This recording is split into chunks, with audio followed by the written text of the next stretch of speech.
So this is a review for Behind the Meatball, released in 1945. It's the 453rd in the series, and it's directed by Frank Tashlin.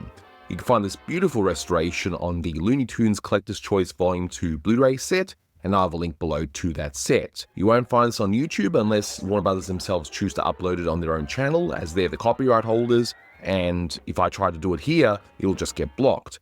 But in case you haven't seen this one's a little bit more of an obscure short, given the nature of it, and we'll go through that in just a moment. But you've got Fido the dog dreaming about eating meat, but is unable to get any at home due to the rationing of meat for World War II at the time. He sets out to find some. They turn out to be hallucinations, but he does find one that happens to be a real piece of meat, but he's then up against another dog who also wants it. So in this review, I'm going to go through the short from start to finish and any trivia and so on. And my good friend Austin Kelly, who is a Frank Tashlin expert, he's going to give his brief thoughts on this short as well. So a few bits of info before we go through the short though.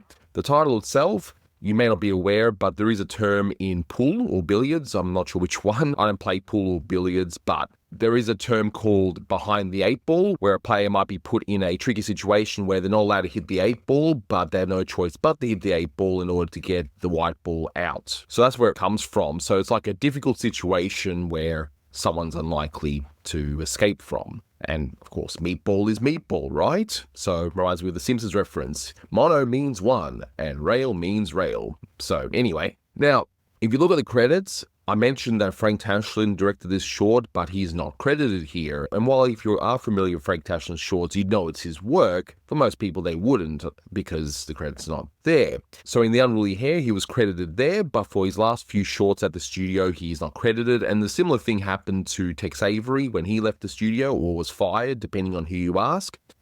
He wasn't credited on those shorts either, and they were finished by other people. So the next few shorts he actually did do in full, and it was his last short that was finished by Bob McKimson. But looking at the short from start to finish, if you look at the title cards themselves, so this one would have been very topical at the time. So you have what's known as meat rationing stamps. So at the time, goods such as meat, petroleum, sugar at one stage, there was even coffee at one stage, where things were rationed because they needed to make sure things were getting out to the soldiers fighting the good fight overseas. And so you would have not just the rationing stamps, but you also have things like grow your own victory garden in order to buy less vegetables at the local shops, or is this trip really necessary? So you wouldn't go on any unnecessary trips in order for the country to save on fuel, which can be used for the tanks and such overseas. So it would have been very topical. Thankfully, though, this short, even if you didn't know any of that and know the references to the meat rationing, it's still pretty funny. It's really only the beginning where people might look at this and go, why is there no meat here? People might get a little bit confused, but other than that, it's still very much watchable. So we start off in Suburbia, where we zoom into Fido's doghouse, and I like the animation here of him dreaming. I mean, anyone who's a dog owner, or even a cat owner in some cases, I know my cat a few times, he's clearly dreaming that he wants to eat something, but whoever animated this is probably a dog owner. They probably had their dog do something similar to this, dreaming about their next meal or whatever. But look at the pictures of those meats. I like how realistic they look. In fact, they kind of look like the pictures that you would see in magazines, perhaps advertising meats at the time. They could have just drawn simple pieces of meat for that bit, but no, they went the next step and they actually did full painted versions of them. And I gotta say, some of it looks pretty tasty. Maybe I'll have some after this recording, I don't know. But we get your typical hold the onions joke. You know, Friz Freleng would usually do that, but you had Melvin Millar write this story, so maybe it's Melvin Millar that doesn't like onions, I don't know. But someone didn't like onions, because why else would they include that joke? And in the next shot, of course you're going to have a shot of a woman's pair of legs. Why would you expect anything less from a Frank Tashlin short? And according to Keith Scott's wonderful Cartoon Voices book, the owner here is voiced by Sarah Berner. And this would have been probably in conjunction with a few other vocal roles she would have had at the time, because the role here isn't exactly substantial. And Mel Blanc does the other voices in this short. Now, I'm sure you already know what to expect here, that he'll end up not getting the food he wants or what he was dreaming of, but I like the subtle details before then. So he lifts his ears to hear the mistress's voice calling out to him, and then he bangs his head on the door, and he's obviously not happy about that because he was too excitable. It's little details like that that just plus this short, if you will. And speaking of details, after the dog does this Native American war dance for whatever reason, obviously he's really happy to have this meat, and we end up seeing this bowl of food. If you look closely, you can see that it's all painted as part of the background, except for the carrot, which we all know is going to be used in the next shot. And yeah, he lifts up that carrot and he mumbles Bugs Bunny food. Bugs Bunny food. And it's interesting because Bugs had only been on the scene for a few years now, and his popularity just exploded within a very short period of time. So even though this short does not feature Bugs Bunny, audiences would have known who he was at the time. That's how popular it was. So I like the animation here that he's just disgusted with the choice of food there. And to be fair, you don't feed veggies to a dog. Anyway, even when there's rationing. So he digs through the vegetables and he finds a can of dog food. Why is the can there? I don't know, but it's there, so he picks it up. And I like how he's so happy to see this can of dog food. And he even briefly just looks towards the door and starts kissing towards his mistress, which is a nice little touch there. But I love the animation acting here. So he gets the food and he's starting to eat it, but then he realizes that something's not quite right. I mean, the food contains everything a dog needs, I guess. Vitamins, carbohydrates, proteins, dextrose, calcium, but no meat. Of course not. So the dog ain't particularly happy here. But again, with Tashlin, it's always about the little details, and sometimes I'll notice things I've never seen before, even if I've seen a short multiple times. I like how he throws the can, he's just not happy, but he stomps on the can and flattens it out to this really big flat shape for a few moments. And for whatever reason, I never really pay attention to that, but I love the animation acting of this dog. He's just in absolute anguish. He just wants his meat.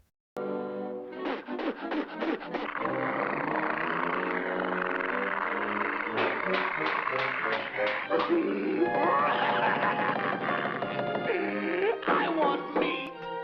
Red, juicy, tender, delicious meat.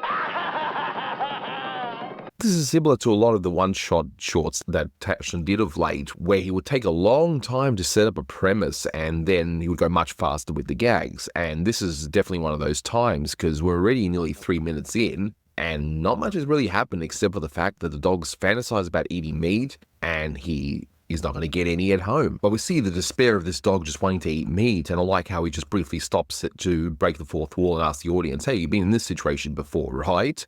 You've had this feeling before, haven't you, folks? Yeah, audiences at the time would have definitely been feeling that. I'm sure a lot of them like to eat meat. But it's not just the animation acting here that's done really well. I just love Mel Blanc's voice acting. And then all of a sudden, he says things are getting dark. And the short literally goes dark. It gets darker and darker, but then it leads to him spotting some dark meat. Or so he thinks. Meat.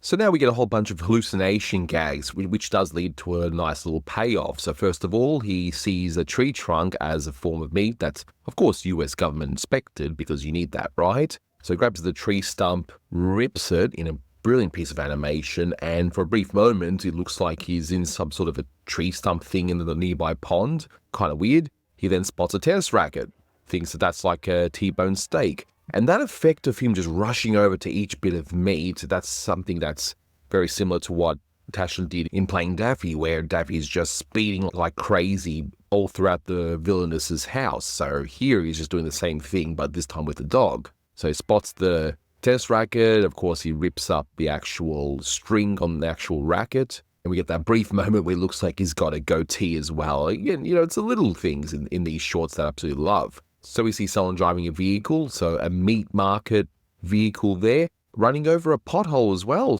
That looks to me like, I don't know if this was intended or not, but remember, they were sending things over for the war effort, so I would imagine that some things infrastructure-based would have been put on hold because they needed to pull their money and resources into the war. And I wonder if that is just a slight little nod to it, where the vehicle goes over the pothole like that.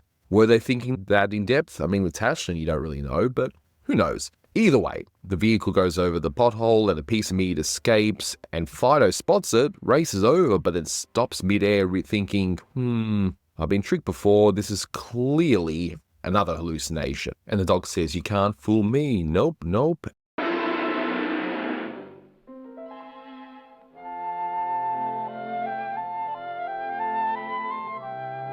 You can't fool me. It's another one of them mirages. And the little dog ends up grabbing the piece of meat, and in probably my favorite bit in this short, where we hear the Morse code sound effects saying, "That was real meat. You dope." Hey!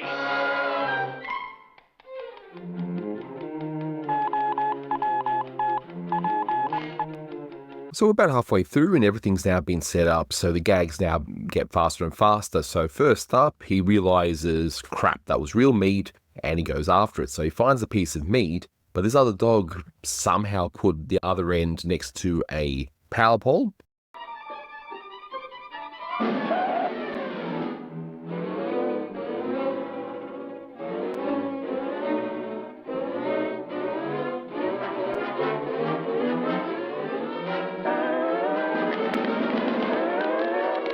This is a really stretchy piece of meat, so the dog just keeps on pulling the meat, pulling the meat, pulling the meat. Wonderful animation as usual here, and he ends up splitting this power pole in half, and the power pole ends up hitting the dog. I've got to say though, the only thing that I didn't like about this gag is that they seem to use real dog yelping sound effects, and it's kind of off-putting, but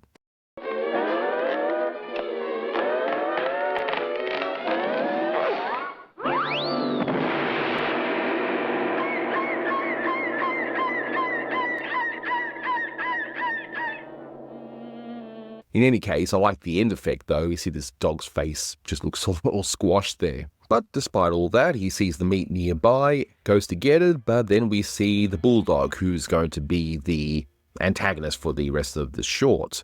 But again, I know I've mentioned the little details quite a few times in this review already, but I have to mention it again. First of all, look at the cycle of the Bulldog just licking his lips, so he's probably had the same dreams as this other dog had, but also, when Fido snatches that piece of meat, we just see the outline of the piece of meat being held by the Bulldog very briefly. You know, again, I know I'm saying the little details quite a lot in this review, but there really are a lot of these minor little things that just plus this short. And just look at the different run cycles between the two dogs. So you got Fido running one way, but then you've got the Bulldog running, I guess, in the Bulldog type way. Again, it's a nice little touch. And we see that Fido's across the road holding the piece of meat saying, "Yoo-hoo!" And sure enough, the Bulldog falls for it and runs head on into a fire hydrant.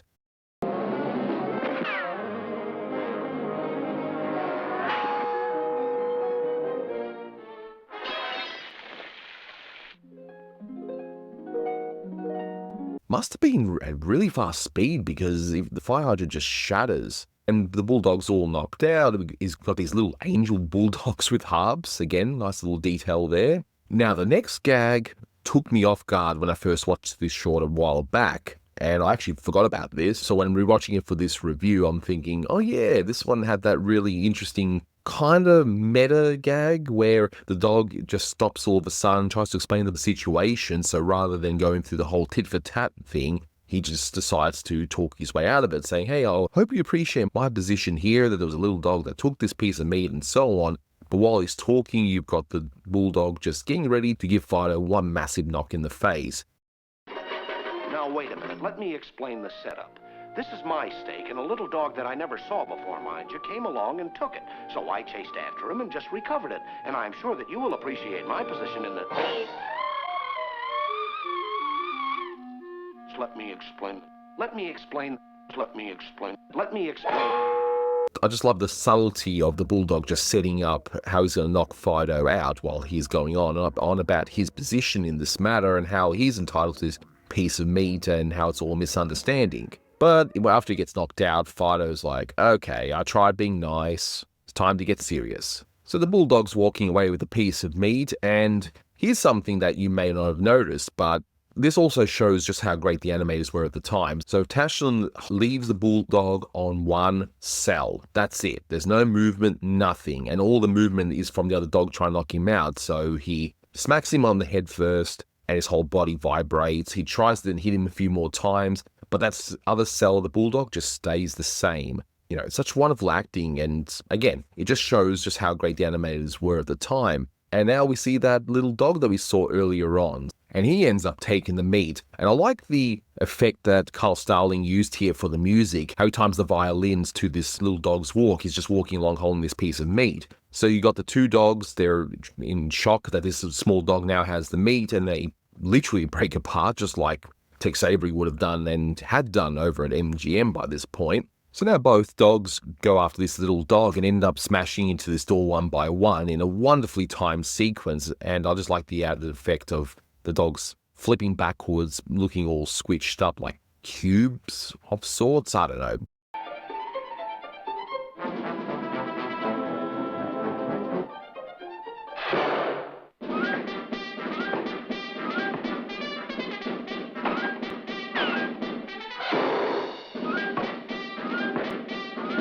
But what interested me here, though, is the music cue that was used, because I was wondering, what is this music cue? And it's actually another Raymond Scott tune that may not be as well known as some of the other one, like Powerhouse. That's probably the most famous ones. But this one is Boy Scout in Switzerland. I don't think that this was used in any other short. I don't recall hearing it, but it works so well here, and especially how whenever a dog hits the door and then goes backwards the way they do in time to the music, it just works really well. Some of these music cues, whenever they're shown, sometimes they're like dad joke puns based on what's on the scene. Like earlier on, when the meat van drops the steak, we hear a song called I'm Riding for a Fall. Ha ha. So we got a pun there, but here there's no pun. It's just a beautiful piece of music that's suitable for this scene, and it's all timed to it. So we then get a wonderful tit-for-tat moment between the dogs, timed again wonderfully to the music there. Nothing spectacular about it, but I like how it starts off normally, but then the Bulldog stops for one moment, realizing that there's nothing there, but he gets knocked in the head by Fido, who ends up seemingly going to be the one that ends up with this piece of meat. But no, the tit-for-tat continues as the Bulldog ends up getting one over Fido by putting a rubbish can over him and hitting him. And that's a great moment to freeze frame, by the way, the way that Fido wobbles. But the little dog happens to be there and takes the piece of meat. And then the two have a sort of mini truce of sorts where the Bulldog's like, hey, stop, look over there. The little one's got it now. And all three of them end up fighting. And I like the added effect here of, we've got this smoke, you've got this massive fight going on, but then the two big dogs realize, wait a minute, something's not quite right. So they push aside the smoke and they see that the little dog had ended up eating that piece of meat, which is what he probably should have done earlier on to avoid all of this. But anyway, so he moves along, does a little burp, and would have had to be kind of subtle to get past the censors at the time. The little dog's all happy. We then get a Jerry Colonna reference where they say, we can dream, can't we? It's similar to what Jerry Colonna said anyway, and if you don't know who he is, it was a very popular comedian at the time, and I've done quite a few shorts of late where there's at least one Jerry Colonna reference, so you probably know him best as the voice of the March Hare in our Disney version of Alice in Wonderland, but it was very popular at the radio at the time. They knock each other out, and they end up dreaming of meat once again, just like we saw in the beginning of the short, and we end right there. So, as I mentioned before, my good friend Austin Kelly, he's just got a few things to say about this short, including a couple more tidbits. So, take it away, Austin. Hi everybody, I'm Austin Kelly. I'm here today to talk to you about a very funny, very wonderful, and very underrated Frank Tashlin cartoon called Behind the Meatball from 1945. Now, I don't think that this cartoon is discussed as much as it should be, because a lot of people actually tend to overlook the Warner cartoons with one-shot characters in them, because they'll tend to choose cartoons with mainstream characters in them as opposed to the one-shot guys. And that leaves a lot of wonderful cartoons to be overlooked and avoided by the general public, which I find to be a crime. Now, what I really love about this cartoon is that it's the simplest of plots done in the funniest of ways. 3 different characters with the exact same motive. Character wants meat, character chases after meat, and with 3 different characters doing the exact same thing, there's just so much stupid chaos that it's hilarious. And most of the laughs in this cartoon are just from the characters interacting with each other, which is funny enough on its own. I also have to say that the timing in this cartoon is fantastic. Some cartoons with really funny concepts are ruined by sluggish pacing and slow timing, but this one actually moves along at a great but not too fast pace, which is truly amazing since you've got 3 different characters to go through the cartoon at completely different speeds. One dog speeding through and trying to get the meat as fast as he can. One dog so big he thinks he can just take his time wherever he goes. And a mystery dog that just roams throughout the picture at any pace he wants. Now, as for general trivia on this cartoon, it was scripted in February of 1944, and that would have been 14 months before it was released to the general public in early April of 1945. The working title was The Chow Hounds, which was used for a Tashlin snafu cartoon from a year before, only without the S at the end of it, and most famously used in another Chuck Jones one-shot involving dogs and food a few years later. Thanks for listening, folks, and of course I'll be back here for commentaries and freestyle videos in the future. I'll see you then. Thank you, Austin. Well, here's another term I tend to use quite a bit, but this time I think it's justified. This is a nice little gem. This is one that most people probably wouldn't have seen out of Tashlin's later output. I'm not sure how often this would have been shown on TV, and I would imagine that given the dated references of the meat rationing in the beginning, they may not have wanted to air this one as often. But I don't know, let me know in the comments below, did you end up seeing this one on TV or not? Because I never saw this one or even heard of it until I started this Looney Tunes journey. But it's a nice little surprise. It's not Tashlin's finest, but it is really funny. It follows that same pattern that he's been doing of late for his one-shot shorts, where, yeah, things will start off slow within the first 2 or so minutes, setting everything up, and then the pace will just really pick up towards the end. And I see someone like Chuck Jones look at a short like this, because if you see some of the shorts that Jones did in the late 40s, some of it seems to take what was done in this short, and he tried to do it his way.